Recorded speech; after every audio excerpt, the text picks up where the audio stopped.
Oi, Budge! On this episode of Budge, How to Fudge Being Human, we talked to a good friend of the show and skills expert Ben Barden on why don't humans skill up for the climate change crisis that's coming towards us. We hope you love this episode as much as we do, and subscribe on YouTube, Spotify, Apple, and wherever you find Budge. Strangely, when you're talking about the decarbonisation of the economy, you're really talking about the electrification of everything. Yep. So everything that isn't currently electrified should be, with the caveat that the electricity needs to be generated renewably and stored in ways that don't have a big impact on the environment. As jobs go, we're going to see jobs leaving the economy pretty rapidly because of AI, but we're going to see this whole growth in the climate change space that Ben's talking about. What's the advice you give to somebody in terms of coping with those changes, being able to adapt to new technologies and new sectors? And there are those three things: the pressures of climate change, and the two under technology, AI and robotisation or automation. But what's different is it's not just a sector that's changing, it's all sectors, and it's not just a country or a region, it's global. Welcome to Budge, How to Fudge Being Human, the podcast that helps you be better at being human. If we're going to assume that we're not all working for our AI overlords, there are a whole range of jobs out there, but we spend so much time talking about allied health, aged care, disability sector, cybersecurity, digitalization, technology, and so many other areas. But there's a whole raft of jobs in one sector that just doesn't seem to be getting the coverage that it deserves. We're talking about skills of the future, jobs of the future for humans, and in a whole sector that offers so much opportunity that seems to be missed. As always, yet again, here he is. Welcome, Dr. Darren Coppin, behavioural scientist, my good mate, co-host of Budge. I was your good mate. Until he started banging on the table again. The bed was occupied. How are you, sir? I was exhausted after that table shenanigan. And even better than Darren, we're joined by Ben Barden, who you and I know through the vocational skills sector, with incredible experience working in that space, but also now a climate change consultancy. Welcome, mate. Thanks back to the podcast. It's great to be back, and it's great to see that Darren hasn't changed his behaviour and is still a banging king. Thanks, Ben. And it's good to see that this is 2 months after the first podcast we recorded together and you're wearing the same shirt. No, it's not the same shirt. It's reversed. As always, if you like what we're talking about, make sure you connect with us. We'd love to hear from you in our Facebook group, on our Facebook page, Instagram, LinkedIn, TikTok. But right now, the best thing you can do is press subscribe down below and watch our next episode, which comes out every Tuesday morning, 7 a.m. Australian Eastern Standard Time. Mate, Ben, what is this sector we've previously had you on here talking about climate change. We talked about the denialist movement a little bit, and we talked about what humans need to do to be able to adapt and make the massive changes that we need to. Where that I suppose leads us on to is employment and skills. And there's a whole raft in that sector that we just don't seem to be talking about enough. Yeah, well, there's a bit of hubbub about it, but essentially we're at the cusp of the decarbonisation of the economy, which will be as big a change as the electrification of the economy. And some people think that's a great analogy, isn't it? I love that thing that there's two things. There's the Henry Ford quote that if you'd asked the people what they wanted, they would have said more horses. And there's also a massive study about 1900 in London to talk about the future. You know about this study? Yeah. Where they actually wanted, the outcome of it was to create more troughs for the horses, wasn't it? To prepare for the future. Yeah. And when they were looking at it, they said the big crisis, the existential crisis that we're facing is the amount of horse poo that we're going to have to get rid of from the streets of London. Yeah, whereas they were completely wrong. It was dog poo that they really needed to worry about. which we all lived with until like the 1980s from my childhood memories. Hey, there was another thing. When telegraph poles went up everywhere, they blamed there was a pandemic of flu prior to the Spanish flu, and they blamed the new telegraph poles. Now, do you remember in the early days of this pandemic, they were saying it was 5G telling me it's causing not. COVID? Yeah, that's there's so much interesting stuff, wasn't there, about the conspiracy theories and how it was around in the 20s and the 30s, and it's all the stuff we've been through before. But back to the point. What was the point? I think the point was that we've gone through this massive change with electrification, didn't we, about 120, 130 years ago. That's the scale of change we've got to go through with climate change. do we have the skills and jobs to do that? Well, at the moment, no, not quite, but we're certainly on the pathway to it. So, when you're talking about, strangely, when you're talking about the decarbonisation of the economy, you're really talking about the electrification of everything. Yep. So everything that isn't currently electrified should be, with the caveat that the electricity needs to be generated renewably and stored in ways that don't have a big impact on the environment, like the pumped hydro examples that we discussed at a previous time. So when you think about electrification of everything, it is going to be a boon for those who are in the electricity business. So electricians, power distributors, the grid managers, electrical appliance manufacturers, so that whole manufacturing base. And of course, what we're about to embark on is the electrification of transport. And so, cars will be electrified. I've got to raise this with you both. There's a fascinating guy on TikTok, and he's the world's worst conspiracy theory. It's hilarious. But one of the things he does, What makes a bad conspiracy theorist? I think the comedy Is it value. true? The comedy value. But what he points to is that one of the things he does do. He goes around. He shows buildings from 100 years ago where we used to have cellars in London, and of course, and he points to the fact that actually those cellars were once windows, and there's been this massive what he calls mud flood. And it's just where we've had to rebuild on previous civilizations. It's total nonsense. The guy's selling giants and all the rest of it. He goes to places. No, hang on. Yeah, how big are the giants? Yeah. But the one thing that's fascinating, he's kind of got right, which is really annoying, is the amount of electrified transport we had 100 years ago. There was literally the trams were electrified. We actually had electric scooters and bicycles, and we had all this stuff that we're bringing back now, which I find fascinating. So it's not.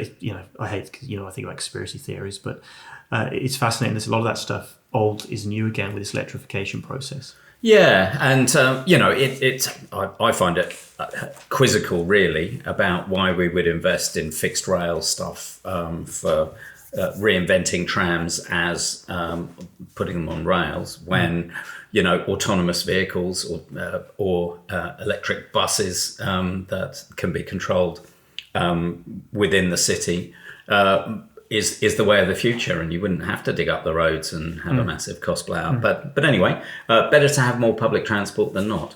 Yeah. So look, all of those jobs that go to supporting the electrification of the economy will be the front line, and that will get a lot of focus. Like we're just about in Australia to upgrade the transmission network. Upgrading the transmission network is a way of providing resilience to the overall system. Will support the way that electric transport works. You're going to need hundreds of thousands of recharge units, but you're also going to need to support manufacturing and big users of electricity. So the transmission network is going to be really important, but the microgrids is really where the resilience is going to be at, and how communities... What's a microgrid? A microgrid is like the national grid, only on a small scale. And so a lot of houses, we've got the highest uptake of solar and battery use on households in Australia of any place in the world, because we've got such great... Which is a great irony, isn't it? Because we're so far behind the rest of the world with so much of our climate change policy, yet we seem to lead the way on solar power. Yeah, and I think it's because we're both a rich country where people can afford to put solar panels. There were some policy settings that encouraged it. People wanted to control their power bills. And of course, we've got an abundance of solar energy. So, why wouldn't you? One of the points that Rory Sutherland makes, my favourite behavioural scientist, more favourite, in fact, Darren, than you, was that that we've got all the policy settings in Australia for this, with the exception maybe of the rental market. But because it's a financial investment, we haven't actually approached the rental market enough to make this change. Yeah. Actually, aren't we starting to, or have plans to export solar panel up near Darwin? Aren't they building a massive one? Well, I mean, that was the big project that got into difficulties in terms of the investment mix to make it happen. But yeah, Sun Solar was going to take the world's largest solar farm and export it to Asia with an undersea cable. That's right, to Singapore. Singapore. Yeah. So where else are the jobs then, mate? So we talked about electrification. That's one part of climate change and renewables. There must be many other sectors that if you're anybody looking to either change your career or coming out of school, whether in Australia or anywhere around the world, what are the other sectors that you should be looking at? Yeah. Copper mining for all this transmission network. Or graphene, which is actually a lot better than copper. Is that what you were going to say? It's an interesting theory. Well, I mean, what you say is... That's what he says when he says it means you're talking shit. Yeah. We all have our own different versions of that for you, Darren, I think. Yeah. But putting it in a way that can be published on the Tinterweb.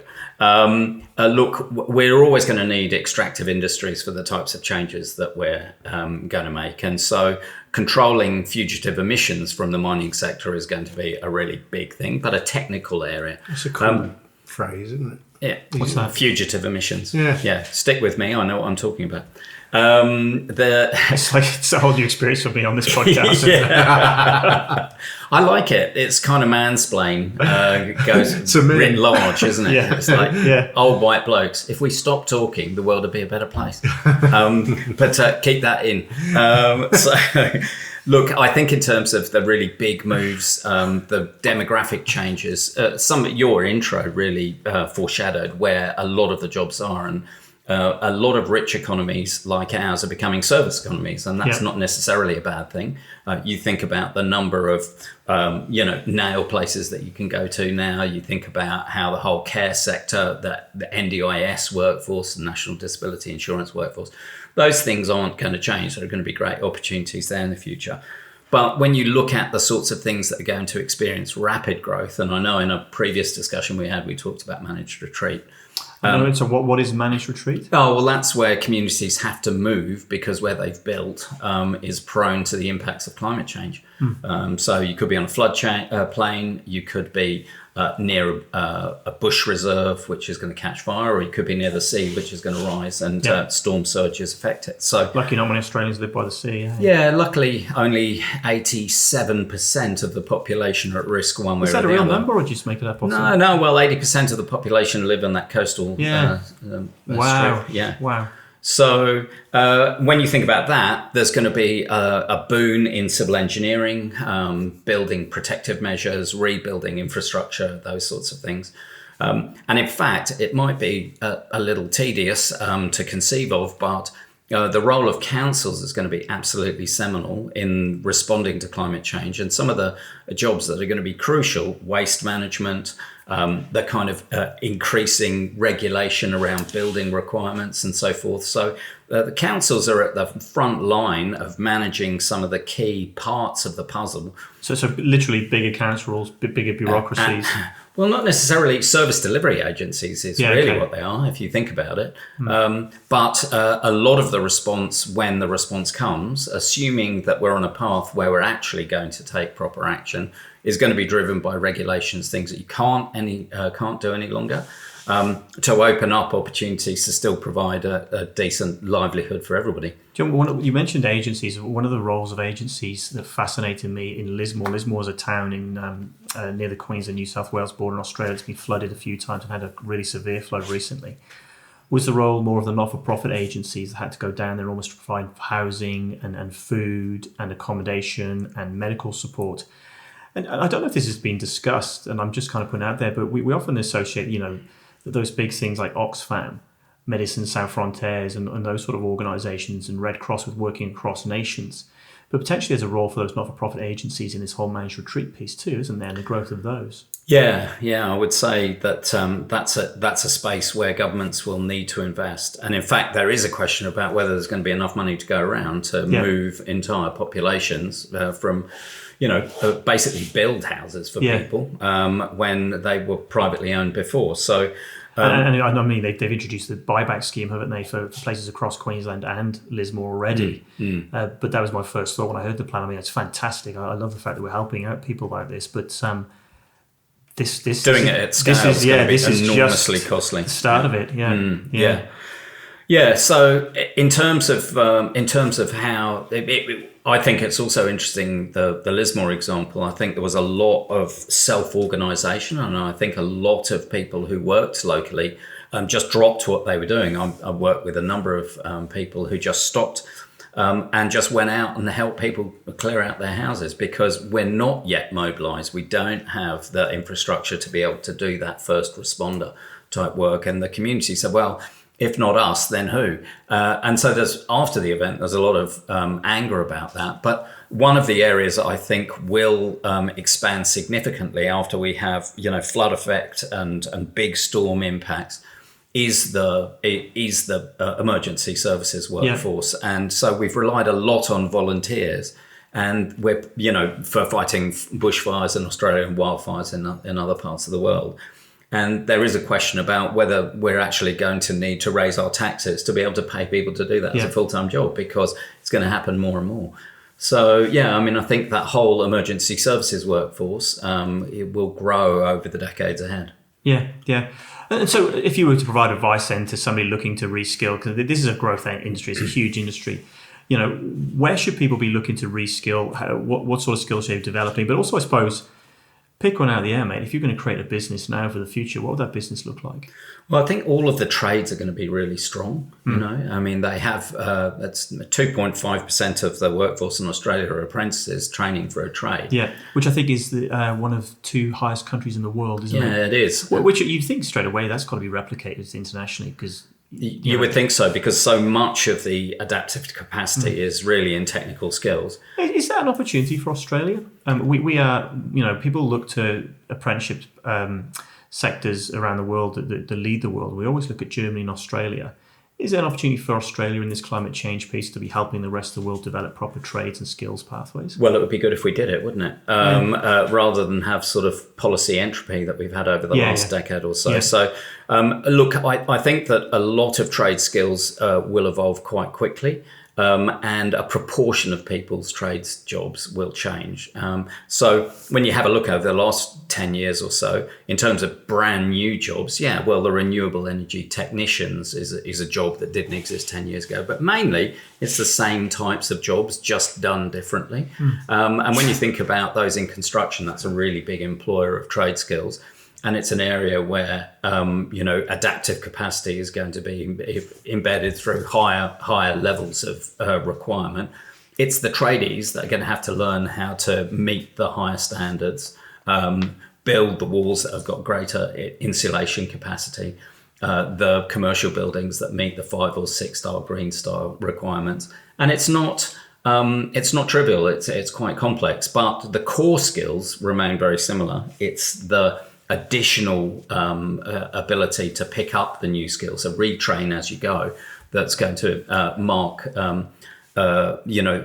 economies that make the transition successfully will have a way of retraining their staff quite quickly as requirements and technologies change. So let's talk about the behavioural science human part of this, Darren. How do we adapt then? As jobs go, we're going to see jobs leaving the economy pretty rapidly because of AI, but we're going to see this whole growth in the climate change space that Ben's talking about. What's the advice you give to somebody in terms of coping with those changes, being able to adapt to new technologies and new sectors? No, it takes quite a resilient mindset. And we've been chatting before that in some economies such as the UK and USA, the over 45s, over 50s are not adapting. They're not training. And you used to learn a trade, and we all know now that you change jobs a lot. Is it something like 12 times on average? It's something huge, isn't it? And you used to get a job for life. I still wear when I'm nervous, like hanging out with you, going out. A gold watch that my great Uncle Albert got at the Stepney Glass and Bottle Factory after 30 years. You got a great Uncle Albert and you're known as Dell. In there. Oh God, yeah. A mate called Rodney, yeah. But what's weird is that people aren't used to changing and upskilling. It's a totally different psychological capability. You used to learn stuff when we were hunting and gathering or agriculturally, one skill and one set of skills and use those throughout the rest of your life. But we're having to change the way we think about this. And people invest their personalities and their personas in their trade. Now, if you're having to change what you do, and it's been estimated that up to 30% of the workforce will have to significantly change what they do, not just pivot, but do a 180 on Yeah, what I they do guess as a that's what's skill. coming, isn't it? We're used to saying 12 changes. If you look at those changes, and they're kind of often they're similar jobs, Yeah, they're similar changing skill sets. employers or contracts. But now we're talking about such massive changes where we're going to see a whole raft of jobs go because of AI technology, but a whole raft of jobs be created through this sector of climate change. And there are those three things: the pressures of climate change, and the two under technology, AI and robotization or automation. But what's different is it's not just a sector that's changing, it's all sectors, and it's not just a country or a region, it's global. So it's very, very different and very disruptive. And they're great opportunities, but our minds have to be so flexible with this, and that requires great resilience in humans. And one of the things that exercises my mind is how do we, seed this process? Because I think for a lot of the challenge is going to be around how we find the trainer workforce to be able to keep across the change, and to have enough people with enough of a gender balance in the training workforce to be able to ensure that we can retrain. And so it could well be that some of the people who don't want to be on the tools anymore should retrain as trainers and then get the gap training that they need as part of that process. So there's a sort of upskilling for them as trainers. So the issue is their funding for training generally comes from government, central, federal government. And governments are notorious at being very slow and very reactive in these changes. So the employment services industry is generally about motivating and how do you find and apply for a job. Now it's going to be how do you totally change your psychological and physical and mental capabilities for a new job, which might be the growth areas are domestic chores, gardening, cleaning, care. Yeah, the worry about that though is this growth of this servile culture, isn't it? I do get worried about this, that we create, Uber. I mean, Uber drivers won't be around long if automation has its way. But of course, we run the risk of creating such different classes of jobs, don't we, by having these types of positions? What I've noticed is that a cleaner earns more per hour than I did as managing director or CEO of a medium-sized business. Per hour, you used to put in 40, 50, 60 hours a week. Yeah. And I'm paying that cleaner a lot of money and a lot of respect. And I need them. You can't get a gardener for love nor money where I am. Yeah. Because they're so busy. And so it's a redistribution of funding. And it is seen that there's two big influences, these sort of domestic roles, but because of the demand for them, their status goes up, but also the commercialization or the expenditure from developing economies is significant. So the demand for goods and consumption from the African and Asian countries in particular that have more money, more disposable income will drive, you feel like it's the death of manufacturing, and it's robotization, but there'll be a big demand. One of the sectors that doesn't get talked about a lot in terms of the automation that's occurred is agricultural production. And so that it's been subject to massive economies of scale, and now a lot of robots going in, and the best performing farms are those which use high scientific input to maximize their ability to produce come what may.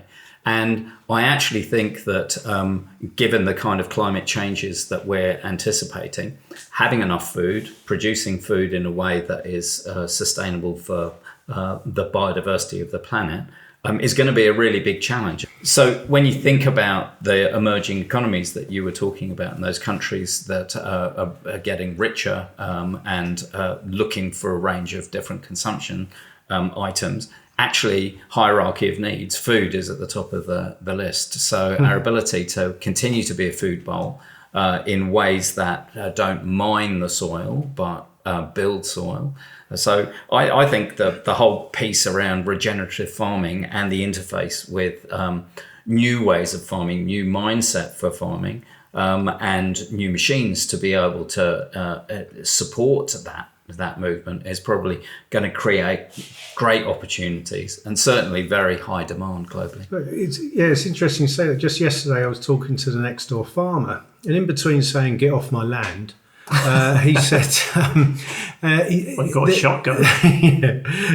they were doing a course, and it's on. Now they're sheep farmers, so it's a different. It's not as open to mechanisation, but their course they're doing at the moment is on data analytics. And even with that, on when's the best time to do this or that, when should you do crutching, when you should rotate them, how to mill and till the land so that it's better production of quality grass for them, and this sort of thing. It's interesting. Oh, it's these transferable skills that you're getting as well. But yeah, the mechanisation of food to feed the 8 billion is interesting, because it's a great loss of jobs as well, but it's fundamentally the most important industry we've got. Well, one of the things that has come out of COVID when it comes to skills, because Australia's been sort of left in this situation where we've got such low unemployment and we're so desperately in need of skills, and I think most of the planet is going through this as well at the moment, is that we've obviously, skills from overseas has become increasingly competitive. We've seen countries like Canada and the UK kind of forge ahead of Australia when it comes to seizing those skills, albeit for different reasons. What we're talking about, though, with climate change is going to be a world issue. Every country is going to be facing this, and we have to face it collectively to deal with it. Will that be a source of skills for us? And if it's not, because we're all going to be battling over them, how do we actually develop the skills we need to tackle climate change? And how do we get people to go over to these new skills, to want to reskill, to want to go down these pathways?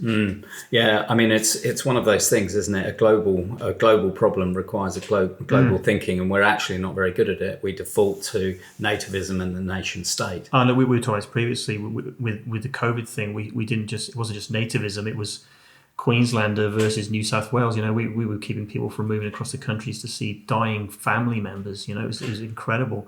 We really do revert to our worst selves in a crisis. But wasn't there the best of ourselves as well in terms of global and international non-competitive cooperation to try and solve things and exchange ideas? Singapore, I think, gave us the tracing apps or checking in apps for free, that sort of stuff. There was some great. It seems like a mixed bag, doesn't it? Because then, of course, we talk about vaccines, where countries like Australia were taking vaccines far way ahead of nations that needed them far more than us. You know, why? Because we're richer. Because we're richer. Yeah. More power. And hoarding them, and it was neither in the interests of the countries that needed them desperately, nor in our interests in the long term. Didn't they buy something like 7 or 13 vaccines per person? Yeah, and it's and there's other nations that actually had a far worse COVID problem than us. And then when you extrapolate out that, where did the variants of concern emanate from?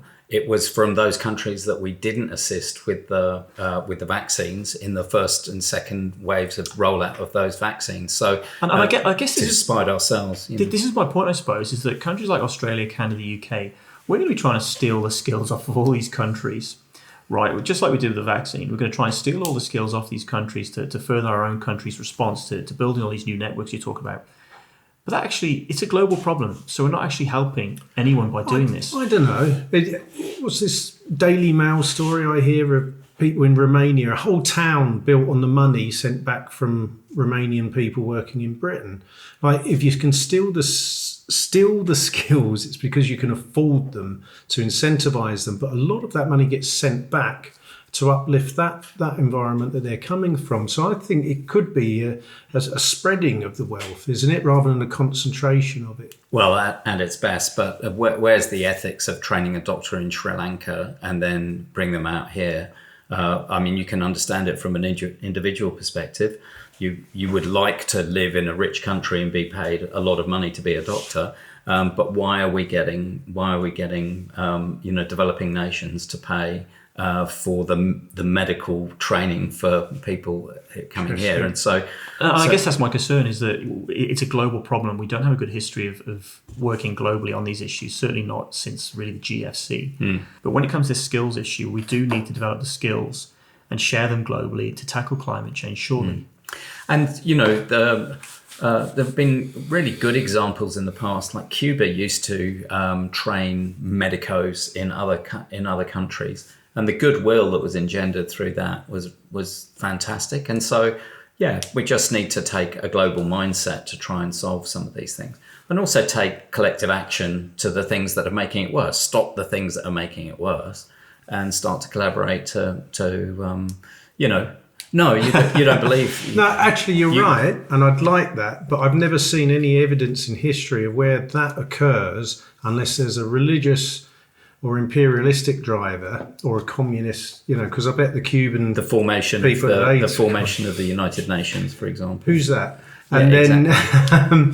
or a financial driver, a market GFC. forces driver, and that's how you can harness it, and you can influence those if you've got strong government or acting in unison with, like, the EU or God knows what other ASEAN organisations. Yeah, I mean, I think it's interesting when the economy is under threat, and particularly where the accumulated wealth of rich people is under threat. We're able to mobilise resources very quickly. And when you say we, are you including yourself in the incredibly rich people? That I am incredibly rich, but amazing. only because I know you, Darren. Financially, I'm impoverished for some of these rather Financially, strident. I'm impoverished from knowing Darren. mentally, you're Mentally, impoverished. Yeah. Socially, so. Yeah. What was Not your helpful. point? My point is, you tend to bring this back to the how the individual can respond, and actually the nature of the challenge is to frame what are the collaborative mechanisms we can do to drive global change. And so not just throw up our hands and say, I can't think of any examples apart from the UN that you inconveniently mentioned, where we set something up, or the League of Nations after the First World War. These collaborative. The League of Nations was a bit of a. Was it 32 countries in the end without America? Yeah, it didn't work so well, but at least they were trying. They tried. Actually, and it's a fair point, because we've not been in such a situation where we can collaborate practically on a global scale. But now it's just so easy to chat, to communicate, to interact. and potentially share skills and the ability to I skill. wonder what you were going to say, to potentially share skills internationally. Man of mystery. Yes, indeed. What are the takeaways from this conversation, Jen? So I guess we've been talking about the fact that we focus massively on the skills needs and where humans should be focusing their learnings and their future opportunities around, allied health and digital space. But we have missed this whole climate change piece in many ways. There's such huge opportunity there. What are the takeaways from this conversations for humans for the future in terms of jobs and skills? Yeah, well, flexibility and adaptability throughout your life, and the ability to pick up new skills for components of your job, and to adapt to the changing labour market. Because some people will lose out, but mainly on balance, the change will be change for the better. So being part of change for the better is absolutely key, and positioning yourself to be part of that change. Yeah. And I couldn't have said it better. The psychological flexibility and adaptability, and not adhering your personality to a particular job, is key. But the second thing on a local government, a national government, and a global government scale is be more collaborative, but responsive and quick. And have bright people working for you to be able to respond to these changes, because a lot of the changes will be reactive. And it's like, oh shit, that suddenly happened. That's on and fire. I need to do this. So interesting. Well, as always, thank you, Dr. Darren, for joining us on your own podcast. Can you get rid of him? Yeah. Well, to be honest, this has been an audition. Thank you very much. I'll get my coat. Yeah. Thanks, Ben, for joining us again, mate. It's always a pleasure to have you to share your wisdom, this time around skills and climate change. We really do appreciate it. If you've enjoyed this today, make sure you check us out next Tuesday morning, 7 a.m. for our next podcast coming out. We're out 7 a.m. Australian Eastern Standard Time. Until then, go back, check out our last podcast, and make sure you subscribe to on YouTube. We'd love to see you on our Facebook group too. It's a lot of fun. But number one thing I can ask you to do is hit that subscribe What button. about OnlyFans? We haven't. The OnlyFans is coming once Darren gets desperate. Once Darren gets What do you mean? Once I get desperate? desperate for being removed from this podcast. Thanks, everyone. Don't go to OnlyFans. Go to YouTube. Cheers. Oi, Budge!